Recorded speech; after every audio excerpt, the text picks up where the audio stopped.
सारे शर्मसार कर देने वाले रिकॉर्ड टीम इंडिया ने इस सीरीज में बनाए हैं। इस मुकाबले की बात करें तो 8 विकेट से वेस्टइंडीज ने टीम इंडिया को रौंद दिया। लग रहा था यहां से कि 2 मैचों में जिस तरीके से टीम इंडिया का प्रदर्शन रहा था, बारी बराबर करी थी सीरीज, और उसके बाद लगा था कि टीम इंडिया यहां से सीरीज को निकाल ले जाएगी। लेकिन अखिल जी, ये क्या हुआ? एकदम से सभी को हैरान कर दिया, और इतनी बुरी हार टीम इंडिया की किसी ने शायद सोची नहीं थी। बिल्कुल चिराग, जैसा आपने कहा, शर्मसार कर देने वाली हार है। बहुत ही खराब परफॉर्मेंस, बल्लेबाजी की बात हो, फील्डिंग की बात हो, गेंदबाजी की बात हो, और खास तौर पे हार्दिक पांड्या की कप्तानी, इसमें सबसे बड़ा फैक्टर आज की हार में हार्दिक पांड्या की कप्तानी रही है। आपने टॉस जीता था, आपको चाहिए था वेस्ट इंडीज को दबाव पे ला डाले कि कम से कम 200 प्लस का स्कोर आप बोर्ड पे लगाते, वेस्ट इंडीज के ऊपर अपने आप प्रेशर आता। लेकिन आपने इस विकेट पर, इतने अच्छे विकेट पर 170 का स्कोर भी नहीं बनाया। 165, 9 विकेट के नुकसान पर आपके ओपनर संघर्ष किए। एक सूर्य कुमार यादव को छोड़ दिया जाए तो T20 इंटरनेशनल में टीम इंडिया बिल्कुल अकेली है सूर्य के बिना। बिल्कुल, देखिए सूर्य कुमार ने 61 रन बनाए 45 गेंदों का सामना करते हुए। उसके अलावा किसी भी बल्लेबाज ने अच्छी बल्लेबाजी नहीं की। संजू सैमसन, जिनके लिए सीरीज एक ऐसा माना जा रहा था कि यहां से बहुत कुछ प्रूव करना है संजू सैमसन को, लेकिन कुछ प्रूव नहीं कर पाए। हार्दिक पांड्या कप्तान खुद 18 गेंदे 14 रन, ये किस तरीके की बल्लेबाजी चल रही है। और खास तौर पर गेंदबाजी में सबसे ज्यादा अगर एक्सपेरिमेंट किसी सीरीज में देखे होंगे तो इसी सीरीज में देखे होंगे। अक्षर पटेल कभी आप पहला ओवर दे देते हैं, कभी आप उनसे गेंदबाजी नहीं करवाते हैं। आज अक्षर पटेल भी करा लीजिए, तिलक वर्मा भी करा लीजिए, यशस्वी जायसवाल आप भी एक ओवर डलवा लीजिए। ये किस तरीके का खेल चल रहा है? क्या ये मजाक चल रहा है? क्या टीम इंडिया में इस तरीके की पहले भी कभी सिचुएशन देखने को मिली है कि आप एक्सपेरिमेंट के नाम पे कुछ भी कर रहे हैं? और चिराग, आज भी ना अक्षर पटेल से पहले तिलक वर्मा से बॉलिंग कराई गई है। ये भी एक बिल्कुल। दर्शाता है कि कप्तान का मतलब क्या चाहते हैं वो अपनी टीम से। आप देखिए, तिलक वर्मा ने पहले बॉलिंग की, वो अलग बात है, उनको विकेट मिला, चलिए अच्छी बात है, उनका मेडल विकेट था। लेकिन अक्षर पटेल का टीम में रोल क्या है? अक्षर पटेल टीम में एज ए बॉलिंग ऑलराउंडर खेलते हैं, ना सिर्फ एक बैटिंग ऑलराउंडर, ना फिर एक बल्लेबाज के तौर पर। आप उनसे बॉलिंग ही नहीं करा रहे हैं। एक ओवर कराया, पूरे बॉलिंग लाइनअप में आपने 8 गेंदबाजों का प्रयोग कराया है। एक ओवर यशस्वी जायसवाल ने भी डाला। ये दर्शाता है कि आपने पहले ही हार मान ली थी। आपने अपने मेन बॉलर को भरोसा ही नहीं किया। आप पहली मैच में बाहर हो चुके थे, हार मान चुके थे। बिल्कुल, और अगर आप देखेंगे यहाँ पर रोमारियो शेफर्ड की गेंदबाजी भी देखेंगे, अगर आप 4 विकेट उन्होंने हासिल किए हैं, और आपकी तरफ से अगर आप इंडिया की गेंदबाजी देखेंगे तो गेंदबाज आप पता नहीं कहाँ कहाँ से आप गेंदबाजी लेकर आते हैं। हालांकि तिलक वर्मा को एक विकेट जरूर मिल गया, लेकिन तिलक वर्मा को आप पहले ला रहे हैं अक्षर पटेल से गेंदबाजी के लिए, और उसके बाद आप यशस्वी जायसवाल से एक ओवर करा रहे हैं। किस तरीके की ये रणनीति है, कुछ समझ में नहीं आ रहा है। 18वें ओवर में वेस्ट इंडीज ने मुकाबले को अपने नाम कर लिया, और इससे पहले भी जो शुरुआती 2 T20 मुकाबले थे वो भी टीम इंडिया हार गई थी, और बुरे तरीके से हार गई थी। तो हम T20 में बदलाव की बात कर रहे थे रोहित शर्मा और विराट कोहली के जाने के बाद, लेकिन ये बदलाव इस तरीके का होगा तो ऐसा बदलाव तो किसी को भी नहीं चाहिए होगा। बिल्कुल, और आप खुद सोचिए, वेस्ट इंडीज ने आपको 17 सालों के इतिहास में पहली बार हराया है। आप पहली बार इंडियन टीम 5 मैचों की T20 सीरीज हारी है, और पहली बार टीम इंडिया हार्दिक पांड्या की कप्तानी में हारी है, जिनको फ्यूचर का कैप्टन कहा जाता है। वनडे में उप कप्तान है, और कहा जाता है कि 2023 के वर्ल्ड कप में जो भी रिजल्ट हो, इंडिया जीते world cup, India world cup हारे, फ्यूचर कैप्टन कौन होगा? हार्दिक पांड्या होंगे।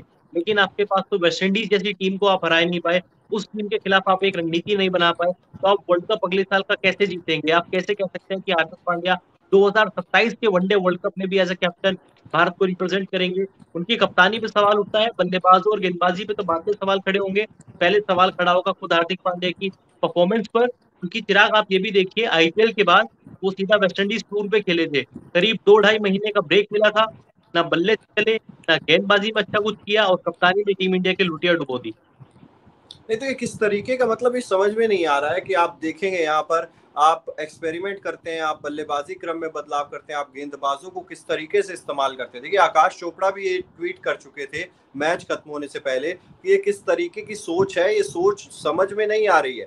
अगर आप देखेंगे ब्रेंडन किंग कितनी शानदार बल्लेबाजी करके गए हैं, अब आप देखिए निकोलस पूरन ने वहां से एक तरफ से मैच को पलट दिया बिल्कुल ही, शाय होप ने शानदार बल्लेबाजी की, और वेस्ट इंडीज ने इस मुकाबले को जीत लिया 8 विकेट से। तो ये किस तरीके का खेल था वो समझ में नहीं आ रहा है कि ये यहाँ पर क्या दर्शाना क्या चाह रहे हैं हार्दिक पांड्या यहाँ से कि आप T20 में आप कप्तान, फ्यूचर प्रेजेंट तो है ही, फ्यूचर की कप्तानी T20 वर्ल्ड कप ना जाने कितना कुछ टीम इंडिया को देखना है, और उसके बावजूद अगर हम इस तरीके से जाएंगे, और अब देखिए आयरलैंड सीरीज के खिलाफ आराम चाहिए, मतलब क्या किस चीज का आराम है? ये T20 मुकाबले खेलने की थकान है, या प्रेशर की थकान है, क्या थकान है, समझ से परे है।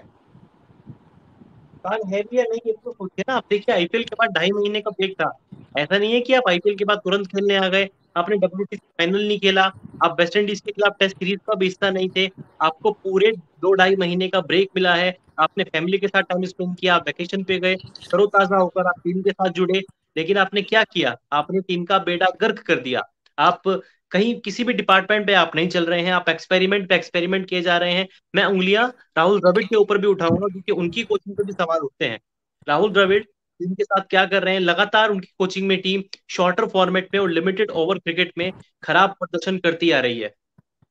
बिल्कुल देखिए, अब हर चीज पर सवाल उठेंगे ना, क्योंकि आप वेस्ट इंडीज के खिलाफ 17 साल में पहली बार आप T20 सीरीज, आप कभी भी 5 मैचों की T20 सीरीज आपने गवाई नहीं है, और जिस तरीके का प्रदर्शन अब इस बार देखने को मिल रहा है, ऐसी स्थिति तो मतलब किसी ने उम्मीद भी नहीं की होगी। आप कहते हैं कि हम बड़े खिलाड़ियों को चलिए आराम दे देते हैं, हम रेस्ट दे रहे हैं, हम बदलाव के दौर से गुजर रहे हैं।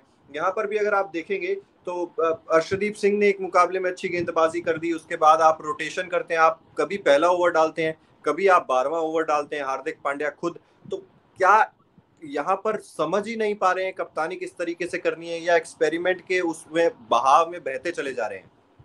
और आज देखिए ना, आज भी मुकेश कुमार ने सिर्फ एक ही ओवर कराया है। आप देखिए उनको डेब्यू सीरीज थी। आपको चाहिए था कि आप उस खिलाड़ी को अधिक मौका दें, उनको ज्यादा से ज्यादा गेंदबाजी कराएं। अर्शदीप सिंह की आपने बात की, 2 ओवर 20 रन, 1 विकेट उनको मिला। लेकिन सिर्फ 2 ही ओवर, पिछले मैच का हीरो था ये खिलाड़ी, उसने सबसे ज्यादा विकेट लिए थे। कुलदीप यादव को छोड़ के पूरी बॉलिंग लाइन आपकी कमजोर नजर आई है। और कमजोर क्यों नजर आई है, क्योंकि किसी को उसका रोल ही नहीं पता। कभी अर्शदीप सिंह पावर प्ले में बॉलिंग करने आते हैं, कभी अर्शदीप पावर प्ले में बॉलिंग ही नहीं करते हैं। कभी अर्शदीप सिंह स्ट्राइक बॉलर के तौर पर सामने आते हैं। हर मैच में उनका रोल चेंज हो रहा है। और मुकेश कुमार को लेकर तो मैं बहुत डिसअपॉइंट हूँ कि उस खिलाड़ी का उन्होंने किस तरीके से यूज किया है। ना आपने उनको डेथ बॉलर बनाया, ना आपने उनको स्ट्राइक बॉलर बनाया, बस उनको एक सीरीज खिलाने ले गए। ऐसा लग रहा है कि आपने बस खाना पूर्ति किया मुकेश कुमार के साथ, कि आपने घरेलू क्रिकेट में अच्छा किया था, उसका परफॉर्मेंस आपको, उसका रिजल्ट आपको मिल रहा है, आप खेल रहे हैं, बस इतना काफी है। बिल्कुल देखिए, वही तो चीज है ना कि यहाँ पर डोमेस्टिक क्रिकेट की बात नहीं की जाती है। टीम इंडिया की जब बात होती है, स्टार खिलाड़ी या तो इंटरनेशनल क्रिकेट खेलते हैं या फिर ब्रेक लेते हैं। ब्रेक का सिलसिला आईपीएल में हम लोग नहीं देखते हैं, हम लोग बाकी चीजों पे नहीं देखते कि ये आराम ले रहे हैं खिलाड़ी, आईपीएल में आराम नहीं लेते हैं। लेकिन जब टीम इंडिया की बात आती है तब आराम का सिलसिला शुरू हो जाता है। हम बात कर रहे हैं यहाँ पर बदलाव की। देखिए टीम इंडिया ने ये मुकाबला जो है वो बड़े ही शर्मसार तरीके से गंवाया है। यहाँ पर शर्मसार शब्द भी अगर मैं कहूँ तो वो भी शायद छोटा पड़ता हुआ नजर आएगा, क्योंकि ये वो वेस्ट इंडीज की टीम है जो कि वर्ल्ड कप 2023 के लिए क्वालिफाई भी नहीं करती है। और उसके अलावा अगर हम लोग बात करें तो इस वेस्ट इंडीज की टीम ने एक टेस्ट मैच ड्रॉ करवाने में कामयाब रही, एक वनडे मुकाबला जीतने में कामयाब रही, और T20 सीरीज तो चलिए आप हार ही गए हैं। तो ये पूरी सीरीज जो है ना वो टीम इंडिया के लिए डिजास्टर है। और पहला वनडे भी आप देख लीजिए चिराग, 115 रन बनाने में टीम इंडिया की हालत खराब हो चुकी थी। आप रो रो कर वो मुकाबला, मुश्किल परिस्थितियों में आके आपने वो मुकाबला जीता है। आपके पास रोहित शर्मा, विराट कोहली, शुभमन गिल, ईशान किशन, हार्दिक पांड्या, रविंद्र जडेजा, सूर्य कुमार यादव, इतने बड़े बड़े नाम आपकी बैटिंग लाइनअप में थे। उसके बाद भी आपको 115 रन बनाने के लिए 23 ओवर बल्लेबाजी करनी पड़ी। वेस्ट इंडीज का बॉलिंग आक्रमण इतना खराब है, उसने आपको चैलेंज दिया। और आपके ये हालात है तो आप वर्ल्ड कप पे कैसे खेलेंगे? ये एक बड़ी चुनौती होने वाली है। ये टीम बता रही है कि हमसे उम्मीद मत करो, हम वर्ल्ड कप नहीं जीतेंगे। हम टूर्नामेंट हमारे घर में हो रहा है, आप इंटरटेन रहे, मनोरंजन करें, लेकिन हम ये सीरीज नहीं जीतने वाले हैं, वर्ल्ड कप नहीं जीतने वाले हैं। और जो हमारा टैगलाइन भी है आज की, कि आराम चाहिए प्लेयर्स को, वाकई में इनको आराम चाहिए। अब देख लीजिए आयरलैंड सीरीज में कोई भी सीनियर प्लेयर नहीं जा रहा है। जसप्रीत बुमराह आ रहे हैं, वापसी करेंगे, उसके वो बाद भी ये सभी वापसी कर प्लेयर्स रहे हैं, वो भी वापसी कर रहे हैं, इसलिए आप वो उन्हें भी वापसी कर रहे आयरलैंड की सीरीज पर भेज रहे हैं। वरना आप जसप्रीत बुमराह भी आराम करते हुए नजर आते हैं, वरना तो आपको शायद कोई अनोखा ही तीसरा ही खिलाड़ी कोई आपको कप्तानी करता हुआ भी दिखाई देता। और ऐसे में हम बात करते हैं कि इस टीम ने पिछले कुछ सालों में कितने सारे कप्तान बदले। आप देखिए अक्रॉस द फॉर्मेट्स, यहाँ पर कोई कप्तान तय नहीं है, कोई बैटिंग पोजीशन तय नहीं है, किसका क्या रोल है किसी को कुछ नहीं पता। अक्षर पटेल का इस टीम में क्या रोल है, मुकेश कुमार का इस टीम में क्या रोल है, सूर्य कुमार यादव वनडे में क्या बल्लेबाजी करेंगे, करेंगे तो कहाँ करेंगे। देखिए world cup Asia cup sir पे आया हुआ है, और उसके बावजूद हम बात करते हैं कि टीम इंडिया के 15 सिलेक्ट नहीं है, टीम इंडिया के 11 सिलेक्ट नहीं है, जहां पर टीमें तो प्रैक्टिस तक करना शुरू कर चुकी हैं और अच्छा प्रदर्शन कर रही हैं जगह जगह पर। वहां पर हम इसी चीजों में शायद उलझे रह जाएंगे कि हम क्या करें और क्या ना करें, किसको खिलाएं किसको ना खिलाएं? बिल्कुल, ऑस्ट्रेलिया ने अपने 15 घोषित भी कर दिए हैं चिराग। ऑस्ट्रेलियन टीम पूरी तरीके से तैयार है। वो चाहते हैं कि वो वर्ल्ड कप एक बार फिर से जीते। केन विलियमसन, जो कि आईपीएल में चोटिल हुए थे, माना जा रहा था कि वर्ल्ड कप नहीं खेलेंगे, उस चोटिल खिलाड़ी ने भी इंग्लैंड न्यूजीलैंड के साथ वर्ल्ड कप की तैयारियां शुरू कर दी हैं। वो भी वर्ल्ड कप खेलने के लिए बेताब है। शायद आज या कल में न्यूजीलैंड का स्क्वाड भी आ जाएगा, लेकिन टीम इंडिया अभी तक यही नहीं पता कर पाई है कि 15 कौन होंगे, स्टैंड बाई कौन होंगे, एशिया कप कौन खेलने जाएगा, आपका बैटिंग ऑर्डर क्या होगा। दो बड़े टूर्नामेंट आपके सर पर खड़े हैं और टीम का बहुत ही खराब परफॉर्मेंस है।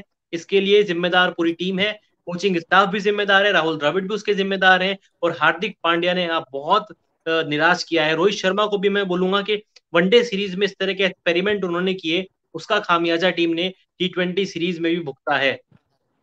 नहीं, एक चीज समझ में नहीं आ रही है अभी भी कि जो गेंदबाजी को लेकर हम लगातार चर्चा कर ही रहे हैं कि आपने आज मुकेश कुमार से भी इतनी गेंदबाजी नहीं करवाई, आप तिलक वर्मा और यशस्वी जायसवाल को गेंदबाजी करा के क्या करना चाह रहे थे? और अभी मैं हार्दिक पांड्या का एक स्टेटमेंट भी पढ़ रहा था, उसमें भी कोई अच्छी खासी बात बोली नहीं है उन्होंने। साफ तौर पर अभी भी यही कह रहे हैं कि एक्सपेरिमेंट का दौर है, हम सीख रहे हैं, हम बदलाव कर रहे हैं। अगर हार हार के ही सीखना है तो फिर तो पहले वाली टीम ही बढ़िया थी, फिर आप बदलाव और वो कहते हैं कि ट्रांजिशन फेज है। ये कैसा ट्रांजिशन फेज है? हाँ, आपको फिर तो चाहिए कि रोहित शर्मा और विराट कोहली वापस आ जाए, वही इस टीम के लिए खेले। वो कम से कम कुछ तो करते हैं, वो विकेट पे समय तो बिताते हैं, भले ही उनका रनो बॉल रहे, स्ट्राइक रेट 100 के आसपास रहे, लेकिन जब तक वो क्रीज पर रहते हैं, एक नजरें रहती हैं, भारत की उम्मीदें रहती हैं कि इंडिया मैच जीत सकता है, इंडिया मैच मुश्किल स्थिति से बाहर निकल सकता है। लेकिन इस टीम के साथ वो कॉन्फिडेंस नहीं आता है। शुभमन गिल की बात कर लीजिए, फिर से वही कहूंगा कि फ्लैट विकेट था, आज भी आप नहीं चले। फ्लैट विकेट पे तो आपसे उम्मीद रहती है कि पाटा विकेट पे आप अच्छी बल्लेबाजी करेंगे। पिछले मैच में आपने अच्छी बल्लेबाजी की थी। आज तो आपने देखिए, एक अगर वो डीआरएस ले लेते तो वो नॉट आउट ही तो थे, शायद इंडिया को फायदा होता, लेकिन उनके विकेट के बाद कोई एक पार्टनरशिप भी नहीं लगी। और शुभमन